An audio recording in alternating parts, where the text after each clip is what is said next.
Hi, good morning dear students. കഴിഞ്ഞ ക്ലാസ്സിൻ്റെ പിന്തുടർച്ച എന്ന പോലെയാണ് ഈ ക്ലാസ്സിൽ നമ്മൾ വർക്ക് ചെയ്യുന്നത്. കഴിഞ്ഞ ക്ലാസ്സിൽ ബേർഡ്സ് ആയിരുന്നു. ആ ബേർഡ്സിൻ്റെ കണ്ടിന്യൂവേഷൻസ്. അടുത്തൊരു ഓബ്ജക്റ്റ്, ഒരു ഡക്കുണ്ട്, പിന്നെ എന്താണ് ഒരു ഹെണ്ണുണ്ട്. അപ്പോൾ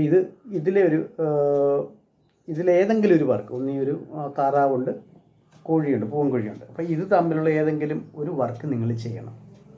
ഞാൻ പറഞ്ഞില്ല നേരത്തെ, ഈ മൃഗങ്ങളും പക്ഷികളൊക്കെ നമ്മൾ വരയ്ക്കുമ്പം നമ്മൾ പ്രകൃതിയുമായി കൂടുതൽ കാര്യങ്ങൾ മനസ്സിലാക്കുകയും അത് കൂടുതലായി ചിന്തിക്കുകയും ചെയ്യാൻ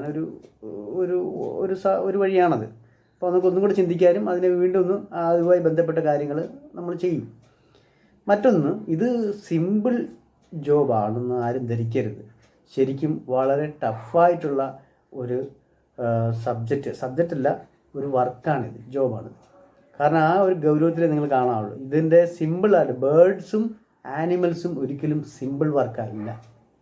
കാരണം ഒരു അല്പം സമയം തെറ്റിക്കഴിഞ്ഞാൽ അതിൻ്റെ കറക്റ്റ് കാൽക്കുലേഷൻ പോകും. അപ്പോൾ അതുപോലെ തന്നെ ഇരിക്കണമെങ്കിൽ വളരെ ഗൗരവത്തോടെ ചെയ്യണം.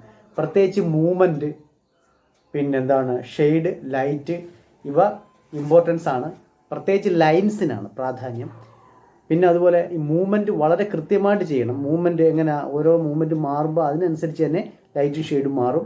അതിനനുസരിച്ച് പിന്നെ വർക്ക് കംപ്ലീറ്റ് ചെയ്യണം. ലൈൻസിൻ്റെ ഇമ്പോർട്ടൻറ്റ്, ഇതൊക്കെയാണ് ഇത് പ്രത്യേകിച്ച് ഇത് ചെയ്യേണ്ടത്. ഇപ്പം ഞാൻ ആദ്യം തന്നെ പറഞ്ഞു, ഒരു ബേസിക് ഷേപ്പ് ഉണ്ട്. ആ ബേസിക് ഷേപ്പിൽ നിന്നാണ് ഫോമിൽ നിന്ന് ആ ഓബ്ജക്റ്റിലേക്കും വരുന്നത്. കണ്ടോ, ഇത് തന്നെ ഡക്കിനെ തന്നെ ഉണ്ടല്ലേ. അപ്പോൾ അതിൻ്റെ ഷേപ്പ് കണ്ടോ, അതിൻ്റെ ഉപയോഗിച്ചേക്കുന്ന ലൈൻസ് കണ്ടോ, ലൈൻസിൻ്റെ ഇമ്പോർട്ടൻസ്. അതുപോലെ ഉപയോഗിച്ചേക്കുന്ന ലൈൻസ്, ചെറിയ പുള്ളി വരുന്ന ലൈൻസ്. അതുപോലെ ലൈറ്റ് കിടക്കുന്ന ഡാർക്ക് കാലിൻ്റെ ഈ ഭാഗത്ത് ലൈൻസ്, ഇത് കണ്ടില്ലേ. ശരിക്കും ഒരു പ്രത്യേകം ഇത്രയും നല്ല രീതിയിലുള്ള ഡിസൈനല്ലേ ഈ കാണിച്ചേക്കുന്നത്. അപ്പോൾ ആ ഒരു എഫക്റ്റ് ഉണ്ടാകണം. അതെ, ഇതിൻ്റെ കഴുത്തിൻ്റെ ഈ ഭാഗത്ത് ഇതുപോലെ തന്നെ. അതുപോലെ തന്നെയാണ് ഈ കോഴിയുടെ കണ്ട ചെയ്തിരിക്കുന്ന വർക്ക് ഒരു ഷേപ്പുണ്ട് സാധാരണ. ആ ഷേപ്പിലേക്ക് ഫോമിലേക്ക് എത്തണം, അവിടുന്ന് ആ ഓബ്ജക്റ്റിലേക്ക് വരണം.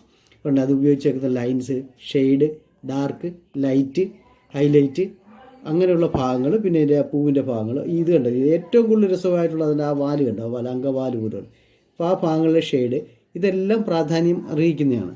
അപ്പോൾ ഇത് ഞാൻ ആദ്യം തന്നെ പറയുന്നുണ്ടൊക്കെ ഏറ്റവും ടഫ് എന്ന് പറയുന്നത് ഈ ആനിമൽ, അതുപോലെ പിന്നെ ബേർഡ്സ്, ഇതിൻ്റെ ആ ചിറകിൻ്റെ ഭാഗങ്ങൾ, ഇതെല്ലാം. അപ്പോൾ നമ്മൾ ഒന്നിയതിൽ നിങ്ങൾ ലൈറ്റായിട്ട് ചെയ്തിട്ട് ഇതിൻ്റെ ഔട്ട്ലൈൻ ഇങ്ക് ചെയ്യണം കേട്ടോ. ഔട്ട്ലൈൻ ആദ്യം പെൻസിൽ ചെയ്തതിന് ശേഷം അതിന് മുകളിൽ കൂടി ഇങ്കിൽ ചെയ്യണം. എങ്കിൽ അത് പെർഫെക്ഷൻ കിട്ടത്തില്ല. ആദ്യം നിങ്ങൾ ഇതുപോലെ നിങ്ങൾ വരയ്ക്കുക. അതിനുശേഷമാണ് ഈ ബുക്കിൽ വരച്ചേക്കുന്ന പോലെ നോക്കി വരയ്ക്കേണ്ടത്. ആദ്യം ഇതുപോലെ പ്ലെയിൻ ബുക്കിൽ വരയ്ക്കണം. നിങ്ങൾ വരച്ചെടുത്തതിന് ശേഷം ഡീറ്റെയിൽ ആയിട്ട് വരച്ചിട്ടാണ് സാറിന് സെൻഡ് ചെയ്യേണ്ടത്. ഇതിൽ നിങ്ങൾ ജസ്റ്റ് ഒന്ന് വരയ്ക്കുക, അതേ ഉള്ളൂ.